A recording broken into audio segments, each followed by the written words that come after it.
So welcome back. In the last two lectures, we have discussed about the classification of energy resources and the measurement of energy resources.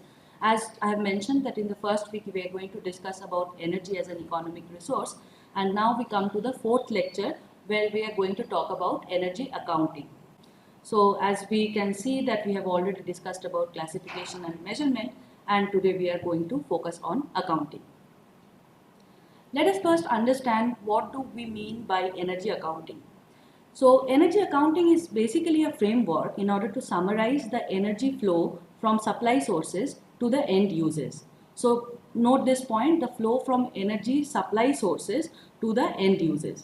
It also takes into consideration the transformation and conversion. So when we say transformation and conversion, one very important component of this is actually the conversion of primary resources to the secondary resources. So actually there are various ways in which you can represent the energy accounting. Some very common ways to do that is through energy balance, energy flow diagram, which is often called a Sankey diagram, or reference energy system. So these are the various ways in which you can represent the energy accounting.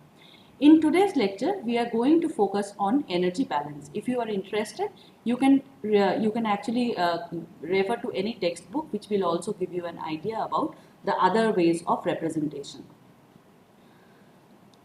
This energy accounting is actually carried out over time and for almost all the countries. Therefore, it's very important that there is a consistency in the pattern of compilation process. So international recommendations on energy statistics, IRES, it specifies the format for energy balance and all applicable concepts that are used to develop the energy balance so that there is a consistency in the compilation process.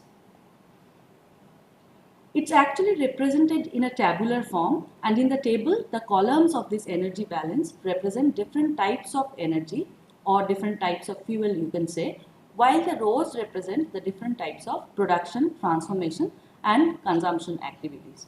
In a short while, we are actually going to have a look at how exactly the energy balance look like and discuss various components of it. One important thing to take into consideration when the energy accounting is carried out, or for example when the energy balance is developed, it's mostly based on the commercial use of energy. Now that you have already gone through the classification of energy resources, you understand the difference between the commercial and non-commercial energy. So non-commercial energy is something which is not bought and sold in the market, and therefore it's very difficult to get hold of data on non-commercial energy. So in a sense, there is a kind of an incompleteness present in the energy balance because we really can't take into consideration the non-commercial use of energy. So this is something to keep in mind. Finally, there is another point to observe, that this term energy accounting is also used to represent a system of record keeping with respect to energy consumption and related cost of an individual, organization or of a particular geographical area, etc. Although this is also termed as energy accounting, but this is more sort of a micro perspective of energy accounting, whereas what we are going to discuss here is more from a macro perspective. So we are going to talk about how a country actually accounts for the energy production, consumption and transformation. So what we are going to discuss is more a macro perspective and not the micro perspective. Before we go to different sections of energy balance, let us have a quick look at how it looks like. So this is the energy balance for India for the year 2016-17, and these are the provisional figure which was published in the energy statistics of 2018. Here you can see, if you follow the arrow, you can see that the columns actually represent the different types of energy: coal, crude oil, oil product, natural gas, nuclear, hydro, wind and electricity. Interesting to observe, when we talk about nuclear, hydro or wind, these are the resources, not the energy resources, these are the resources used to generate electricity.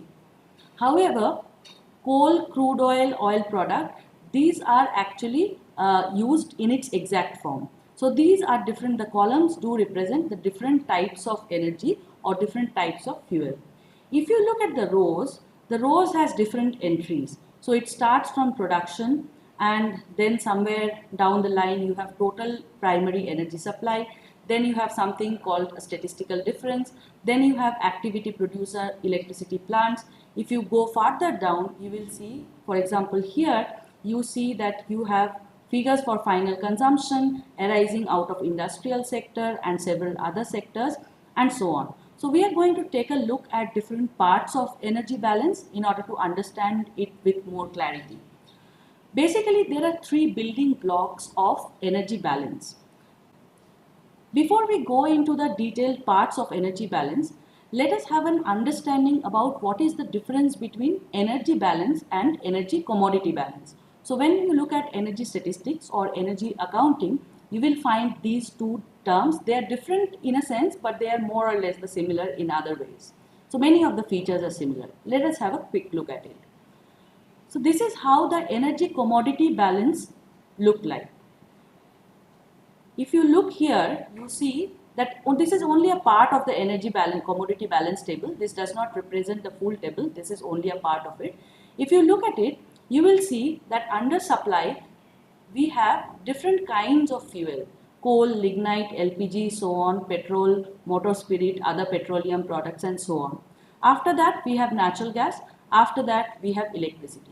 However, all the different fuels are measured in suitable units of measurement. So all of them, they are not measured in an uniform unit of measurement. For example, coal, lignite, LPG, etc., up to other petroleum products, they are measured in terms of 1000 tons.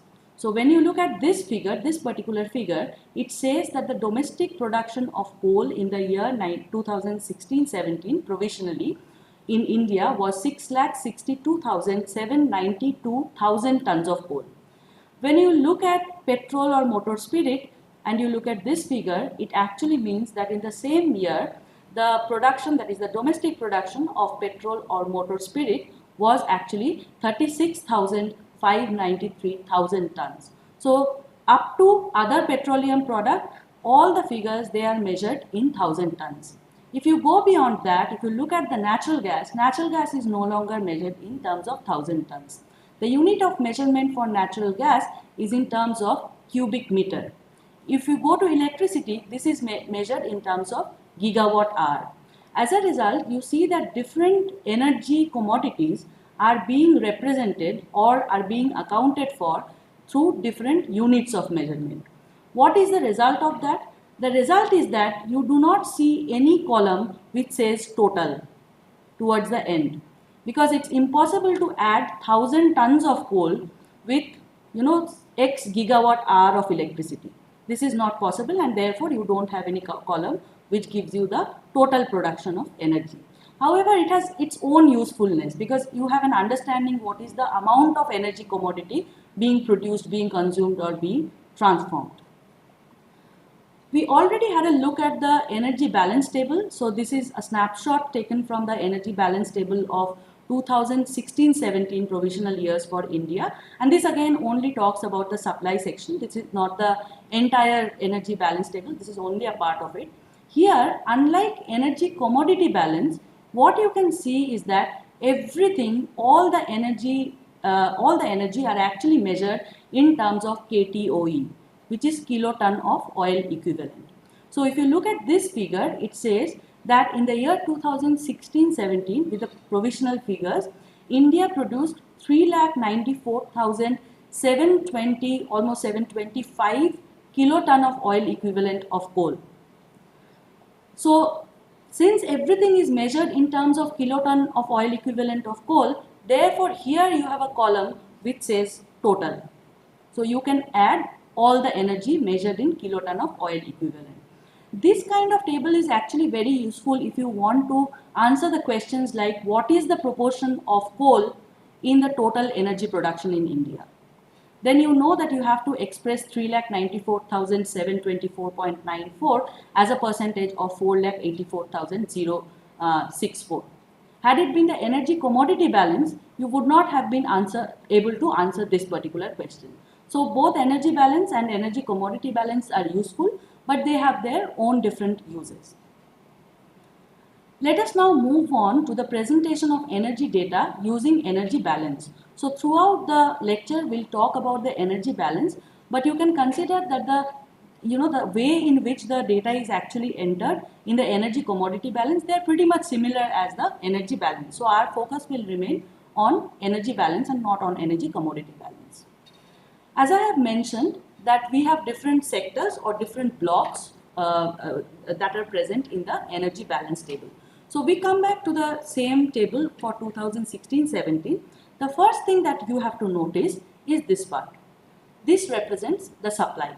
If you look here, what does it say? It talks about the production, import, export, stock change and total primary energy supply. This is the first building block of energy balance. The second thing which is important to note is the transformation or conversion block. So here what is happening? Here essentially some primary energy inputs are being converted into secondary energy inputs. So that is being captured in the transformation or conversion block.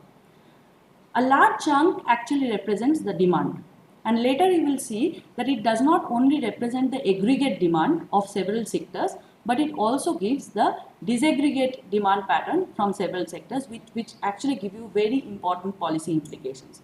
So now we are actually going to discuss in detail these three building blocks: production, transformation or conversion and demand. But before we do that, let us have a quick look at something which is called statistical differences. So what is a statistical difference? See, ideally, whatever is being produced in an accounting framework should also represent the figure that is there for consumption. So demand should match the supply. However, the process of data collection is different for these two different things. So when actually a country tries to gather the data on supply of energy, it interrogates different entities. When it tries to understand what are the demand of energy from different sectors, it actually collects the data from these different sectors. So the sources of data are different. So there it is likely that there is a little bit of kind of discrepancy between the figure that you get for demand and the figure that you get for supply. It's not always the case that supply matches the demand. And the difference between this demand and supply is considered to be the statistical difference. So this is because of the data collection and other reasons. So let us have a quick look what we exactly mean by the statistical difference and what do I mean by the matching of the demand and supply. So if you look here, the total primary energy supply in India, which comprises of the energy supply of in different forms, if you look at this total primary energy supply, for example, with respect to coal, you see that the total primary energy supplied in this year is 5,24,471 kiloton of oil equivalent. Now, what does an economy do with this coal? This coal will either be converted to electricity through the transformation sector or it will be directly used. So either there will be a direct demand or there will be a conversion. So the direct demand is actually captured by this figure. This figure is 2,12,491 kiloton of oil equivalent. Other than that, 3,63,982 kiloton of oil equivalent is actually being transformed to electricity. And there is some energy industry's own use. So ideally, if you add up these three figures, 3,63,982.83 with 162.67 with 2,12,491.29, these three figures, the absolute value of these three figures should have added up to 5,24,471 kiloton of oil equivalent.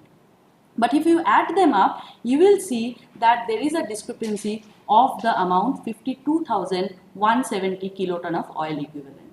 So this amount, this difference between the demand, that is this one and this one, and the supply, that is this one, is called as the statistical difference.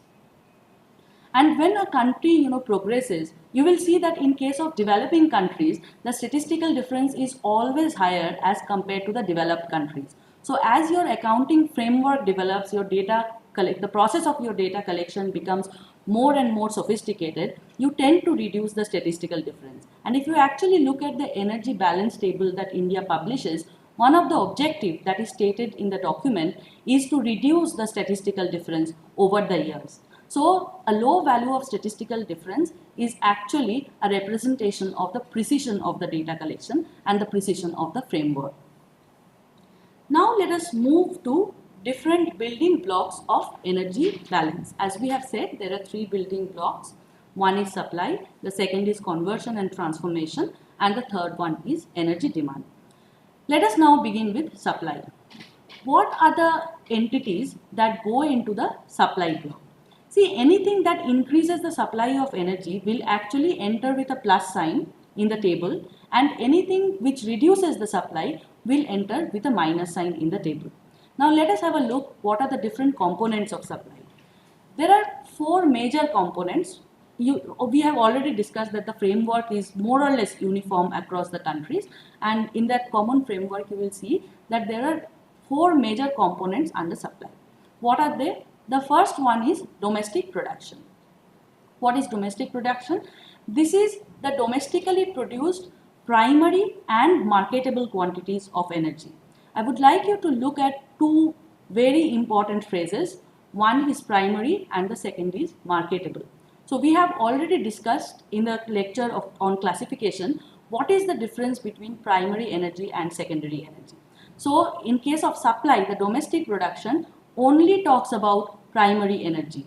So if electricity is being produced from coal, this electricity will not be a part of domestic production. However, the coal that is being used to produce that amount of electricity, that will be accounted for the domestic production. And the second important thing is that it has to be marketable. So that is again, as we had discussed, that it's very difficult to incorporate the non-commercial energy use. It's mostly the commercially available energy that are included in this supply framework. Also, it's not only about the commercial and non-commercial. If something is produced in the process of production as the waste energy, that is also not coming under the domestic production. For example, any waste gas produced, that is the production of energy, but that is not a part of the domestic production, or that is not a part of the supply of energy, as that cannot be used. The second component relates to foreign trade.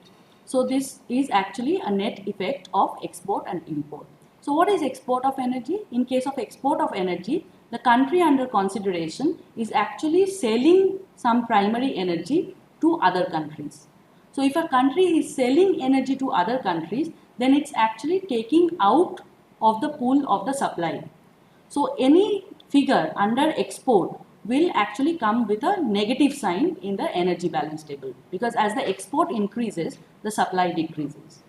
On the other hand, import comes with a positive sign, because when a country buys energy from other countries, that adds to the supply pool of this country under consideration. So export, any figure on export comes with a negative sign, any figure on import comes with a positive sign. The third component is interesting. It's called bunker. So this is usually the fuel supplied to the international voyages. So whatever fuel supplied by India, for example, to international voyages will come under supply with a negative sign, because the amount that they are giving to these voyages are again something which you are taking out of your domestic supply pool. Now it doesn't matter what is the origin of this voyage, or it doesn't matter which country is this voyage registered with. Irrespective of those things, whatever is given to these voyages will come under bunker, and that is actually comes with a negative sign under the supply block in energy balance. The final one, and this is a little bit tricky, this is called stock change. So what is a stock of energy? This is similar to the strategic reserve. So what is this? This is actually a particular amount of energy that every country will keep as a cushion to cover the supply fluctuation. So if there are geopolitical turmoil, or if there are some internal damages which actually causes decline in the domestic production of energy, this is the amount of energy which is kept with the nation in order to keep the economy running at least for few days. So this is called the stock. Now when there is a stock increase, that means some amount has been taken away from the supply, and the figure actually enters the energy balance table. with the minus sign. And when there is a decline in stock, it means that the amount of stock that has been declined has actually been added to the supply, domestic supply, and therefore it comes with a plus sign. So stock change may have a plus sign, it may also have a minus sign. It depends what the change in the direction of the stock. I would suggest it's good to be a bit careful about the relation of stock change and supply of energy, because a lot of confusion happens around this particular concept. So let us spend some time to understand why and when the stock change entry and the supply will be positive and when it is going to be negative. Think about the initial year. So the blue rectangular area, it shows the stock that is maintained by a particular country. The red rectangular area, it shows the supply, the domestic supply of a particular country. This is the year 1. During the second year, suppose the country decides that it will keep the same stock. So there is no plan to change the stock. If rest of the things remain constant, the supply will remain unchanged. So here there is no change in the supply because of change in stock. Supply may, in actual case, the supply may change for some other reasons, but here we are taking a ceteris paribus kind of a condition where rest of the things are unchanged. So the supply will change only if the stock changes. So since there is no change in stock, there is no change in supply, and in the supply block you will see that the stock change entry will come with a sign 0.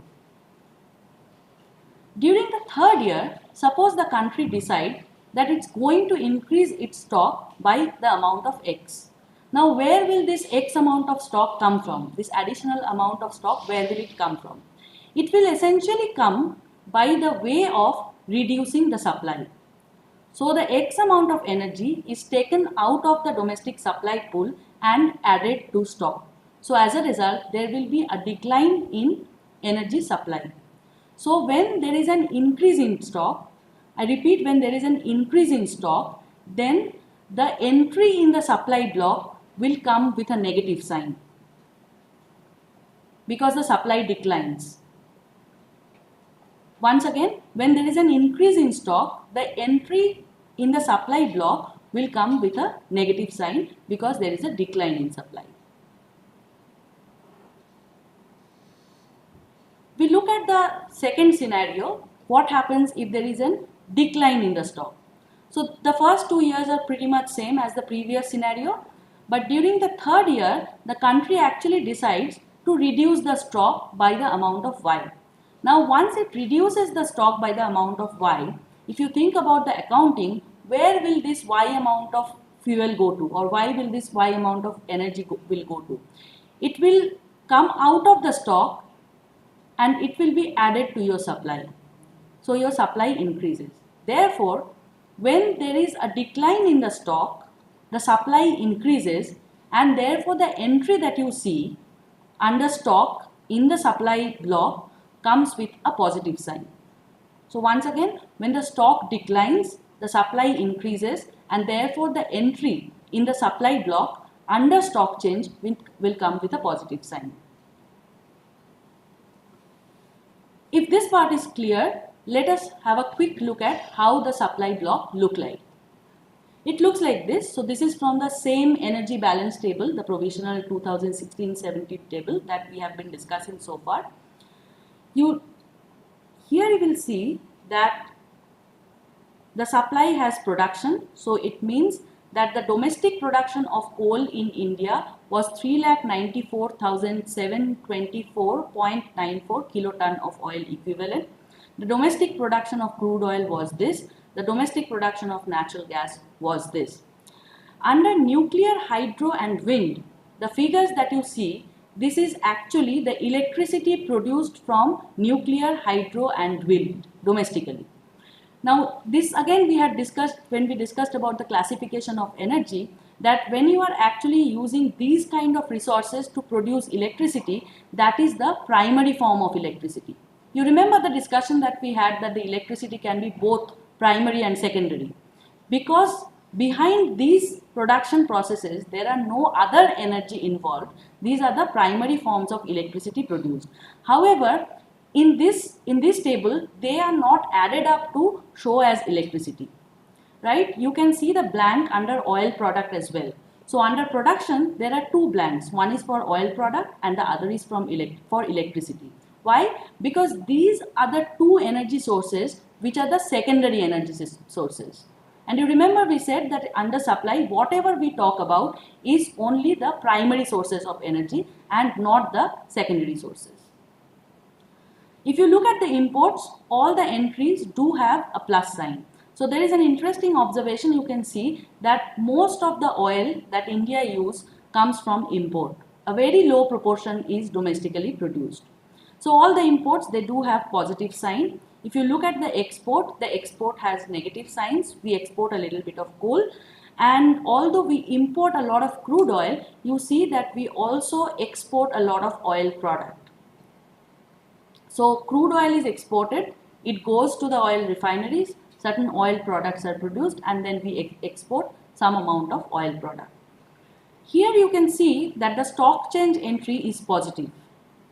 If the stock change entry is positive, this again implies that due to stock change, there is an increase in the supply. Therefore, the stock must have declined. So a positive entry implies a decline in the stock. Then you add these figures up to get the total primary energy supply with respect to coal, crude oil, oil product, natural gas, nuclear, hydro and wind. These are essentially the electricity, and then you get a total here. So this tells you what is your total primary energy supply during the year 2016-17. Let us next come to the second block, which is the conversion or transformation of energy. So as we have discussed, this is actually going to document the transformation of primary energy to secondary energy along with some other components. Let us first begin with the transformation of input energy to output energy. So conversion of primary energy resources to secondary energy, this activity is accounted for here. For example, you take the coal-fired power plants where coal is converted to electricity. So coal is actually the input energy and electricity is the output energy. When I am using coal, I am taking this coal out of my supply. Therefore, the coal will enter with a negative sign. Whereas the electricity produced, that is available to be used, and therefore electricity will enter as a positive sign. So you can see actually when we were talking about the supply block in the energy balance table, we were considering the primary energy, the supply of primary energy which can be demanded and used. When we are adding this conversion or transformation, we are actually adding the secondary energy to the supply pool in a sense. So the supply, quote unquote, supply block was talking about the supply of primary energy, and the conversion or transformation block is actually giving you an idea about the supply of the secondary energy as well. The next one is energy sector's own use. So if you think about an energy sector, for example, the power plants, the oil refineries, they not only convert coal or crude oil respectively to some secondary energy output, but it also has its own use. For example, just to, in order to run the power plant or just in order to run the oil refinery, you need electricity for many things. I mean, even for lighting. I mean, all those used by the energy sector comes under the conversion or transformation. So you may think that it should ideally go under demand and should not come under conversion and transformation. But this is again, in order to have an uniformity of accounting across the countries. So the protocol is that it should come under energy sector's own use, which falls under the conversion and transformation.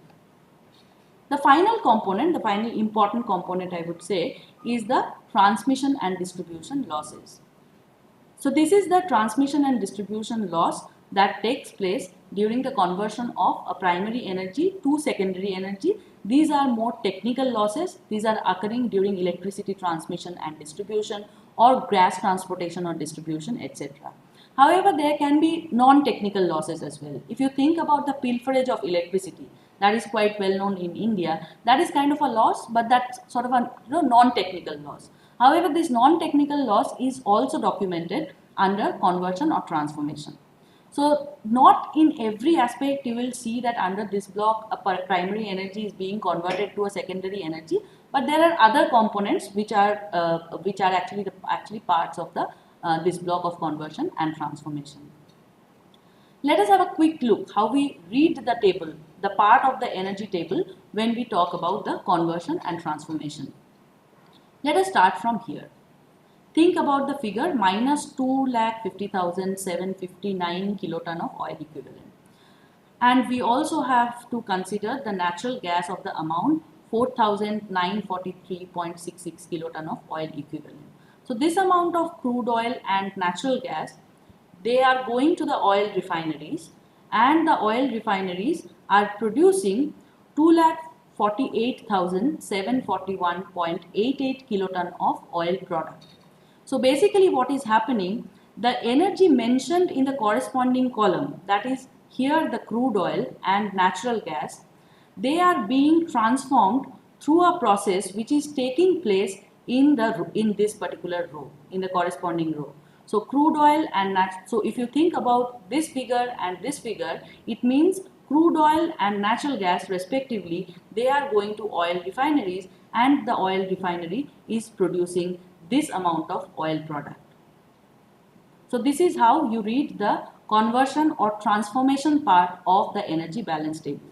Now one important thing one has to notice that there is a discrepancy in the figure. If you add up the figure for crude oil and natural gas, that is not exactly equal to the figure that you are getting for oil product. So there are some loss in the production, which is 6,961.19 kTOE in case of the oil refineries. So if X kTOE X kTOE input goes into the oil refineries, it's actually less than X kTOE oil product that will come out of the refineries, and that is the loss that you can see here. Let us now have a look at one more interesting thing, which is the production of electricity. See, if you look at electricity, this is the total electricity which is being produced, which is equivalent to 1,06,240.79 kiloton of oil equivalent. Now, what are the sources of production of this electricity? Some amount of coal is being converted. So this amount of coal, that is 3,60,982.83 kTOE coal, this is taken out from the domestic supply. Not only domestic supply, this is taken out from the total primary energy supply of the country. That is why it enters with a minus sign, because this will no longer be there. And it is being converted to some amount of electricity. Similarly, the same logic actually follows for oil product and natural gas. What is interesting is to observe nuclear, hydro and wind. If you go back to the previous tables for supply, you will see that this 9,881 or 10,524 or this 2,778 kiloton of oil equivalent actually were the entries under nuclear, hydro and wind, but with a positive sign under the supply. So here what we are saying that the primary form of electricity, we are taking it out from here and we are adding it to the pool of secondary form of electricity, so that we can have a unique figure for electricity. So now when you see this 1,06,240.79 kTOE of electricity produced in India, this is actually a combination of primary production of electricity as well as secondary production of electricity. So this manipulation needs to be done in order to get a unique figure for electricity production. So as we have said, these are the three building blocks. Now we come to the final one, which is demand. This is perhaps the easiest one to interpret. All the entries will come with a positive sign. Now where does the demand come from? The demand will come from different sectors. For example, agriculture, industry, transport, building, etc.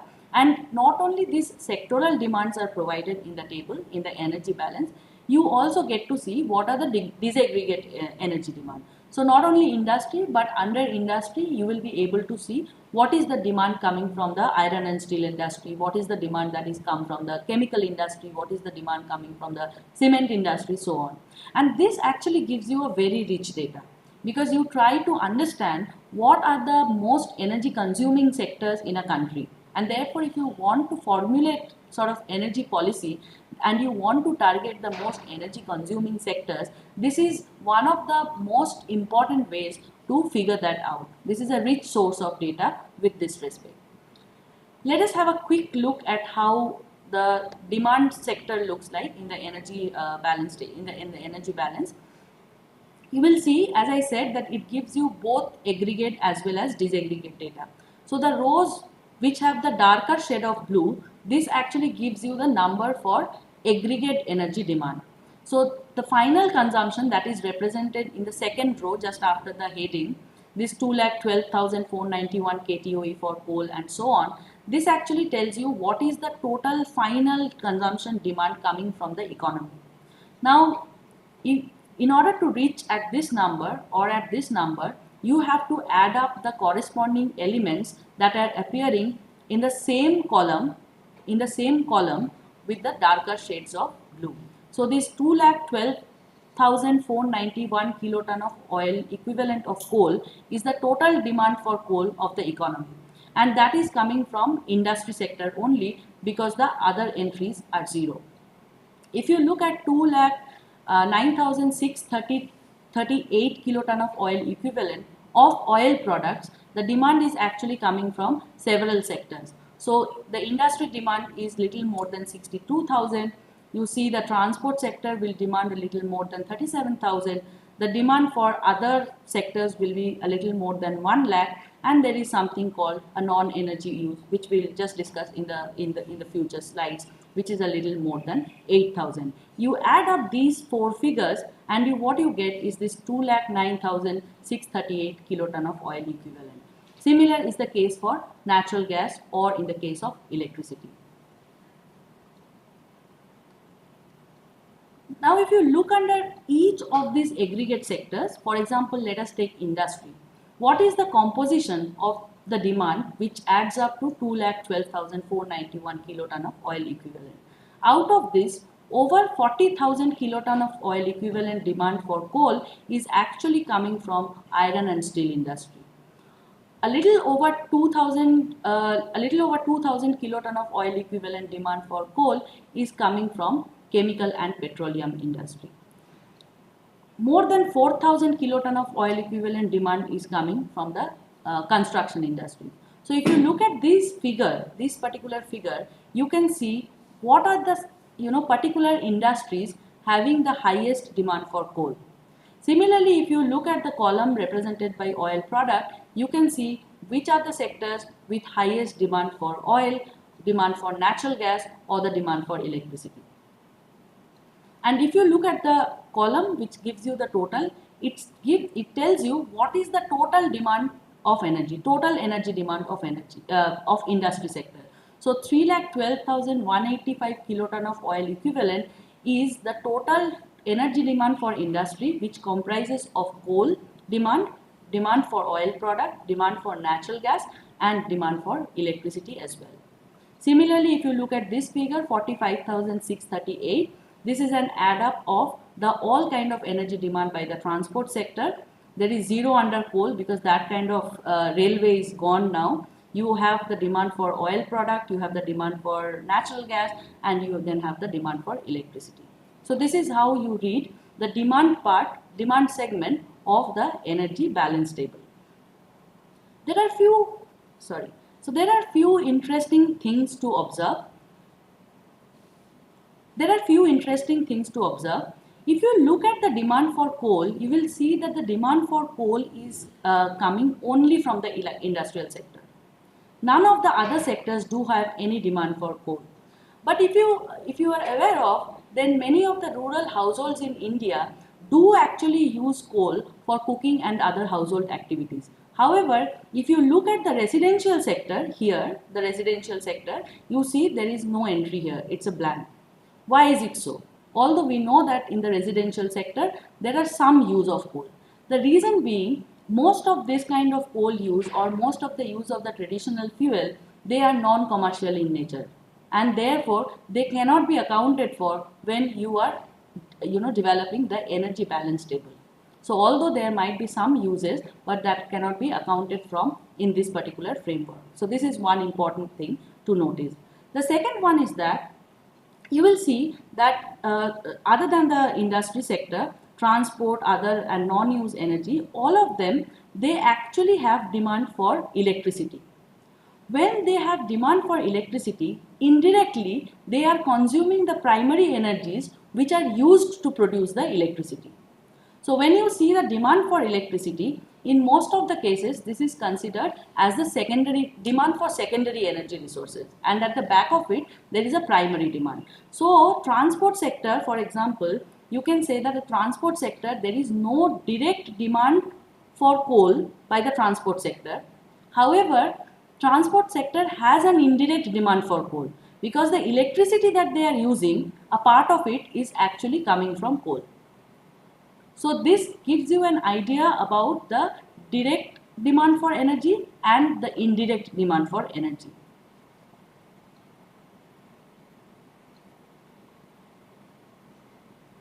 Let us now move on to a couple of activities and try to figure out whether we understand whether they should go under the supply block or they should go in the demand block or they should go under the transformation block.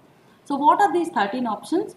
Use of electricity by households, extraction of coal, use of electricity in power plants, feedstock use of energy, use of electricity in agriculture, net import of energy, production of petroleum from crude oil, loss due to transmission, production of electricity from solar or wind, production of electricity from coal, production of electricity from natural gas, use of petrol by the vehicles, change in the strategic stock of energy for a particular country.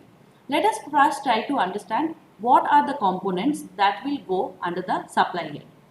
I would request you to pause the video for a while here and do a brainstorm and identify which one will go under the supply head, which one will go under the demand head, and which one will fall under transformation. If you are done with the exercise, let us have a quick look whether your matching actually matches with my matching. This is a supply component, extraction of coal. So coal is a primary resource. Whatever you extract after washing, it's going to add to your domestic supply. Second, net import of energy. By net import, we imply import minus export. So the net import of energy is going to be added to your supply good. However, we really don't know what is going to be the sign of the net import component. Because if the import is higher than the export, then the net import will enter with a plus sign and will increase the supply. However, if the import is less than the export, then we will see that the supply will decrease. So the entry should have a negative sign. Although we have seen that there is not a single entry for net import, you have two different entries for import as well as export. The third one is production of electricity from solar or wind. So this is the primary form of electricity which is being produced. So whatever as a primary form is a primary form of energy will come under the supply component because it adds to the total primary energy supply TPES of a particular country. The fourth one is the change in strategic stock of energy, and we already had a discussion on what are the different options of the signs for for a change in the strategic stock of energy on energy supply. So these are the four components that actually should fall under supply in an energy balance. Let us next look at the transformation. Under transformation, you will have use of electricity in the power plants. So you may recall that this is the power plant's own use of electricity, and instead of putting it in the demand of energy that is raised by the other sectors, this falls under transformation. The second one is production of petroleum from crude oil. So here the crude oil, primary form of energy, is being transformed to a secondary form of energy, that is petroleum, oil product. So this falls under transformation. Loss due to transmission, this again we have discussed, this will fall under transformation, all technical and non-technical losses. The fourth one, production of electricity from coal, similar to the logic that we followed here, that is the production from petroleum from crude oil, this again falls under transformation. The final one, which again follows the same logic, the production of electricity from natural gas. So these five components will enter the transformation block. One very important thing to notice here is that although we are calling the production of electricity from coal as a part of transformation, we are calling the production of electricity from solar or wind as a part of supply. This is again because this is, the production of electricity from solar and wind is a primary form of electricity, and the second one is a secondary form of electricity. So this is something, this is going to come back over and over again, and you have to be very careful about this primary and secondary form of electricity when you are actually doing any kind of energy accounting. The third component, this is easy to identify probably, the demand components. Use of electricity by household, feedstock use of energy. Let us spend a minute to understand what is the feedstock use of energy. This is the non-energy use of energy. For example, if you look at the fertilizer industry, in order to produce fertilizer, natural gas is used. Now, natural gas is actually used here as a raw material and not as a fuel. So, in the production process, the natural gas will not be burned to produce heat, but it's actually being used as a raw material. So, there is, in a sense, there is one implication that this kind of feedstock use or this kind of non-energy use does not relate to the energy related emission.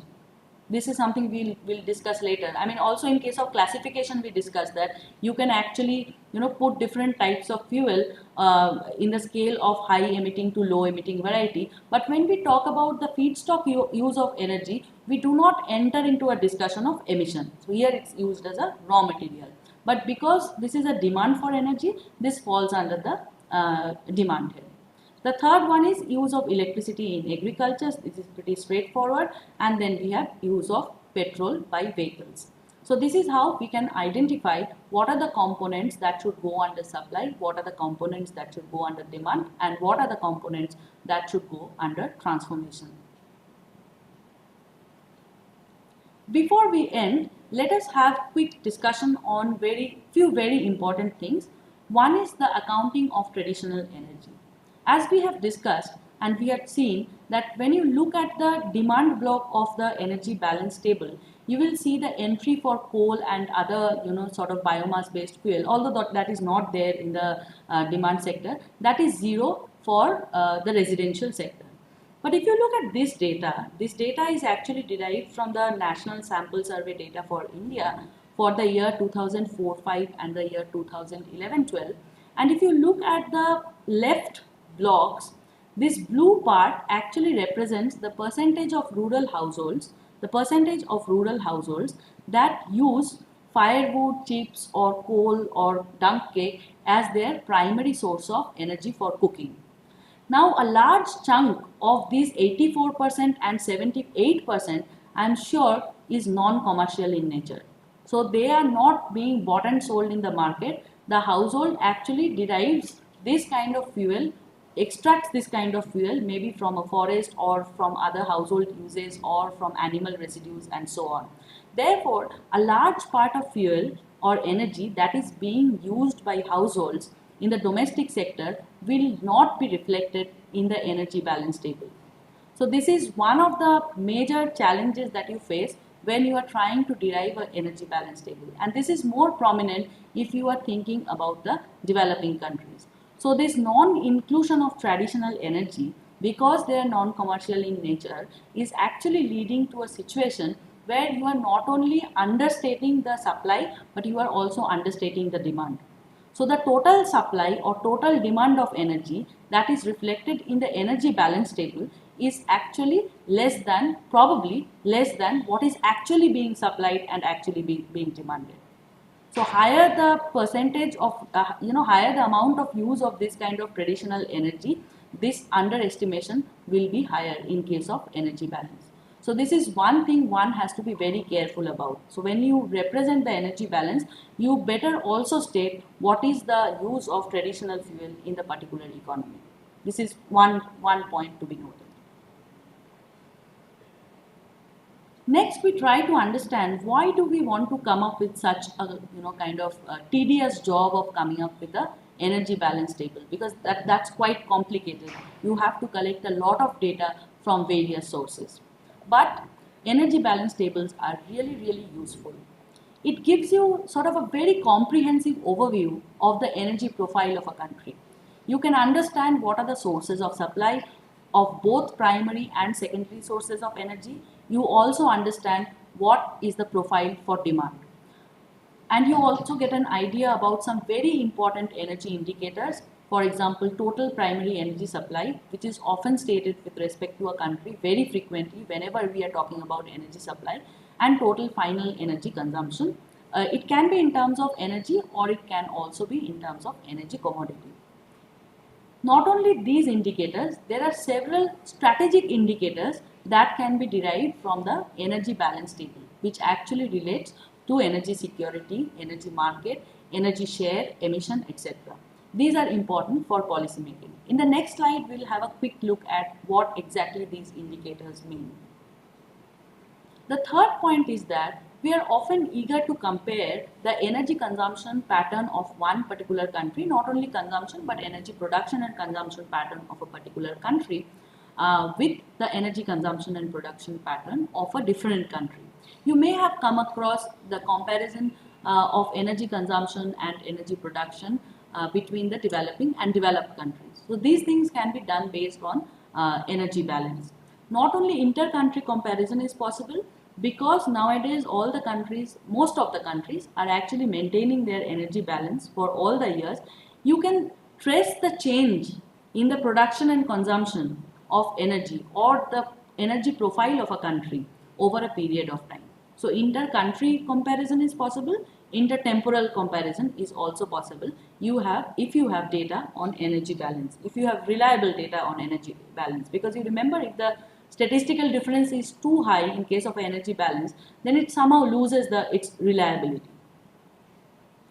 The final one, since you have disaggregated data on energy consumption, it actually helps you to identify the major consumers of energy in a particular economy and develop policies accordingly. So the energy policy of a country where most of the energy demand is coming from the industry sector will be different from the policies that needs to be there for a country where the huge energy demand is coming from the residential sector. So the policy will actually change depending on which one is your major energy consumer. If you go to the website of the Ministry of Statistics and Program Implementation, then you will see that every year Government of India through the Ministry of Statistics and Program Implementation actually publishes a report called Energy Statistic. This is published every year, and one chapter in Energy Statistic is actually dedicated to the energy balance, and all the figures that I have been showing in these slides during 2016-17 provisional figures are taken from the latest energy statistic published in 2018. So if you click on this link, it will take you to the latest energy statistic published in 2018. And I would actually urge you to go through this report, because this not only tells you about the the energy balance of India, but it gives you a very comprehensive understanding of the whole energy scenario of the country, how it's changing over time during regarding the price, regarding the quantity, foreign trade, energy security, and so on. So this is a very resourceful document, and it's good to go through it. As we have said, there are several useful indicators that can be derived related to energy security, energy market, energy share and emission, etc. from the energy balance table. Let us have a quick look at different indicators that can actually be derived from this. First one is related to energy security and self-reliance of a country with respect to energy supply. If you recall the supply component of energy balance, you will remember there is one row which represents the domestic production, the next row represents the import, the next one represents the export, then there was a stock change, and adding everything we were getting the total primary energy supply. So if you express net import, as a percentage of total primary energy supply, that will tell you that how much you are dependent on other countries to procure energy. So higher the import dependence, so higher the ratio of net import to total primary energy supply, lower will be your self-resilience, and that will have implication towards your energy security. So lower the import portion, higher will be your energy security and higher will be your self resilience.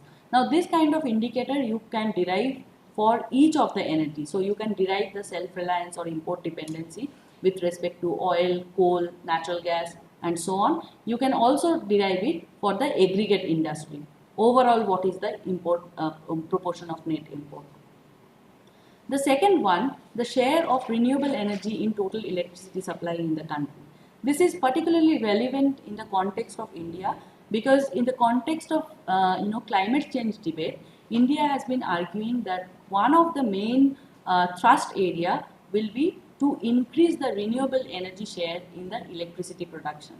Now again, if you go back and think about the transformation block, not the supply block, but if you think about the transformation block, you may recall that we were adding both primary and secondary form of electricity produced to get one particular number.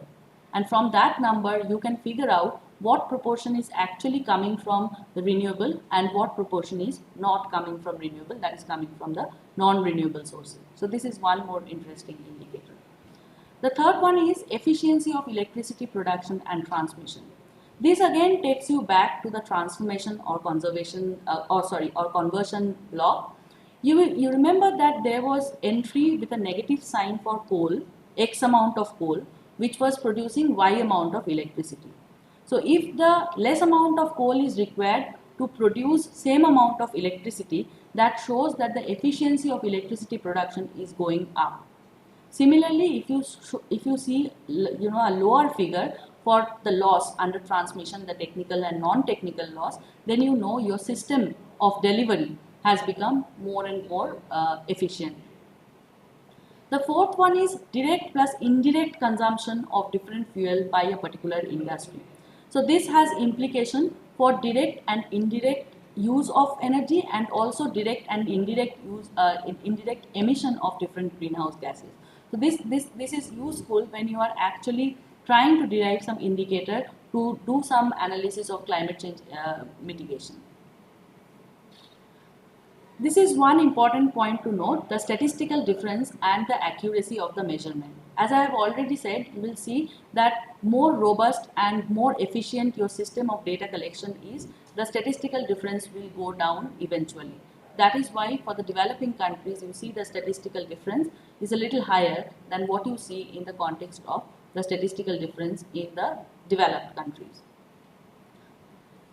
The sixth one, this is again important, the sectoral composition of energy demand. So which sector is most energy consuming and therefore what should be the guideline for developing a particular policy. Although the entire framework of energy accounting and energy balance gives you very important indicators, but one may also note that there are certain drawbacks. One drawback that we have already discussed in terms of non-inclusion of traditional fuel. There are certain other drawbacks as well. If your statistical difference is high, that is another drawback. I would like you to go through all the table, think about it a bit, and come up with more drawbacks that you may observe. That will give you a better understanding of the advantages and opportunities that are lying with along with the drawbacks of the energy balance. As we have talked about the indicators, if you are interested about these energy related indicators, I would urge you to go through the website of IEA. This particular link is given here. The IEA stands for International Energy Agency, and they provide a lot of information, definition and international data on energy. So this is a good sort of resource to explore. You can go through it and check for this. In fact, International Energy Agency also actually makes available the energy balance table for different countries over a long period of year. So we are going to stop before we look at couple of indicators from India, some of the indicators that we have already discussed. So these are the highlights from Indian energy balance table that we have been showing, and these are the kind of conclusions, these are the kind of information that you can derive from this. During the year 2016-17, as per the provisional figure, the total primary energy supply, that is the TPES of India, was added up to approximately a little more than 8 lakh kiloton of oil equivalent. Out of this 8 lakh kiloton of oil equivalent, most of it came from coal. The share of coal was more in this total primary energy supply was more than 64%, followed by the share of crude oil, which was a little more than 31%. So you can see that the supply is mostly dependent on coal and crude oil, dominated by coal. The next one, we have been talking about the self-reliance and energy security. So if you add up all the energy, you will see altogether 23% of total primary energy supply in India is coming from abroad. So the self-reliance is probably the 70, you can say that self-reliance is 77%, whereas the dependence on other countries is 23%. So that's not a very high import dependence. Although if you go to the disaggregate figure of different oils, different energy, you will see that the dependence is very high for oil. The third observation is that the total energy consumption is little more than, or you can say close to 5.5 lakh kiloton of oil equivalent. And who is the biggest consumer of energy?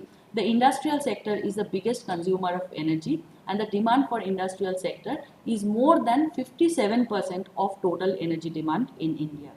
Finally, if you look at the composition within industry, which is the industry who is consuming most of the energy?